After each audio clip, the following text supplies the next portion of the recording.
Today movie is miss you movie. దీనిలో సిద్ధార్థ్ గారు అయితే యాక్టింగ్ చేస్తున్నారు. అలాగే హీరోయిన్ రోల్లో అయితే అక్షిక రంగనాథ్ గారు యాక్టింగ్ చేస్తున్నారు.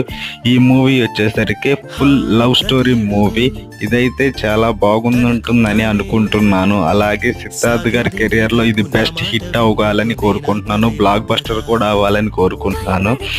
అలాగే ఈ మూవీని అయితే మనం ఫ్యామిలీతో చూడవచ్చు అండ్ పిల్లలతో కూడా చూడవచ్చు. స్టూడెంట్స్కి అయితే ఈ మూవీ బాగా నచ్చుతుంది. ఎందుకంటే దీనిలో లవ్ స్టోరీ అనేది బాగా డీప్గా ఉంచారు. అలాగే లవ్ స్టోరీ అనేది బాగా ఉంది కాబట్టి పిల్లలు కూడా దీన్ని ఇష్టపడతారు. ఫ్యామిలీ పరంగా అయితే ఏ డిస్టర్బెన్స్ లేకుండా మనం నవంబర్ 29న ఈ మూవీని థియేటర్లో అయితే చూడవచ్చు. అండ్ సిద్ధార్థ్ గారి కెరియర్లో ఇది బెస్ట్ వన్ ఆఫ్ ది మూవీగా అవ్వాలని నేనైతే మనస్ఫూర్తిగా కోరుకుంటున్నాను. అలాగే ఈ మూవీ నవంబర్ 29న అయితే రిలీజ్ అవుతుంది. Don't miss it guys.